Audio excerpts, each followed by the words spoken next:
Bom dia, crianças. Nós vamos continuar o nosso livro de matemática no capítulo 2, falando sobre meio ambiente e matemática. A matemática me ajuda a ser uma pessoa que se preocupa com o meio ambiente. O plástico está em toda parte. Esse material tem muitas utilidades, mas pode causar danos ao meio ambiente. Por isso, aprender como funciona a reciclagem e a reutilização do plástico é importante. Produção do plástico. Depois que o petróleo é tirado do fundo da terra ou do mar, ele passa por uma limpeza e pode dar origem a vários produtos, como gasolina, gás de cozinha e plástico.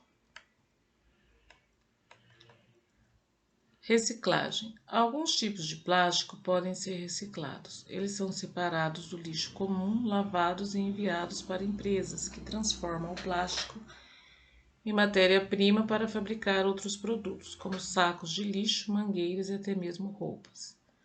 Poluição. Algumas sacolas plásticas demoram até 6 meses para se decompor, mas a maior parte dos plásticos leva de 100 a 450 anos para desaparecer.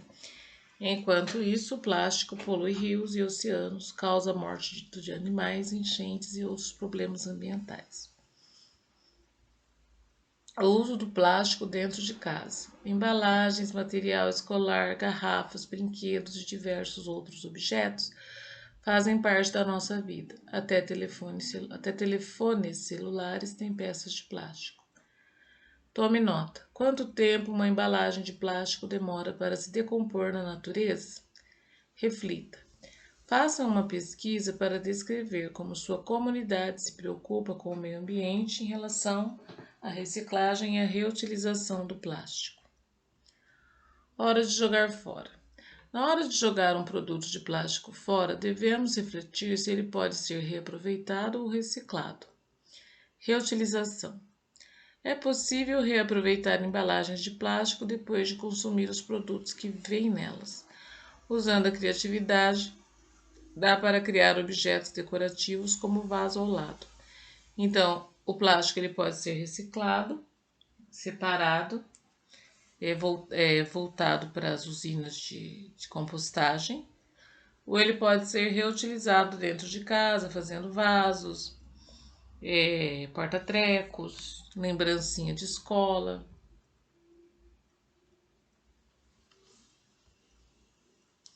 Agora, continuando, compreender informações. Você vai fazer uma interpretação de gráfico de barras. Atividade 1. Em um supermercado, as garrafas de água são vendidas em 3 tipos de embalagem. O gráfico abaixo apresenta a quantidade de copos, 250 ml, necessária para encher cada tipo de embalagem completamente. Nesse gráfico, nós vemos a quantidade de copos por embalagem. A garrafa são 8 copos, o garrafão 20, a garrafinha 2. Aqui são os recipientes e essa numeração correspondente à quantidade de copos. A. Complete a frase abaixo de acordo com o gráfico. Para encher completamente o garrafão, são necessários quantos copos? B. Quantos mililitros de água cabem no máximo em cada tipo de embalagem? Garrafa, garrafão, garrafinha. C. Complete a tabela ao lado com a quantidade necessária de litros para encher cada embalagem. Litros por embalagem. Tipos de embalagem. Litros de água na garrafa, no garrafão, na garrafinha. Você vai ter que fazer uma pesquisa na internet. E aí nós temos o segundo gráfico, que é um outro assunto. No gráfico a seguir, o professor registrou a altura dos alunos que fazem parte do time de futebol da escola. A altura dos jogadores do time de futebol. Nesse lado tem o nome dos jogadores: Paulo, André, Luiz, Fernando, Jonas, Pedro, Antônio, João, Felipe, Carlos e Marcos. E aqui é a altura deles. Perguntas: A. Qual é o jogador mais alto? Qual é a altura dele? B.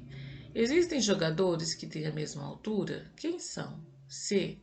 Quantos centímetros o jogador mais alto tem a mais que cada um dos jogadores mais baixos?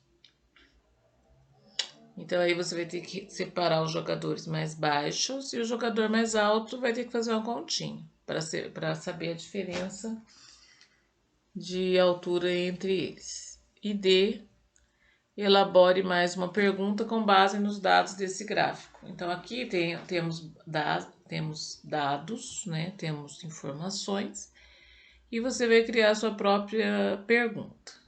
Chegando aqui na página 27, nós encerramos a nossa aula de matemática de hoje. Eu agradeço a sua colaboração, um abraço e até a próxima.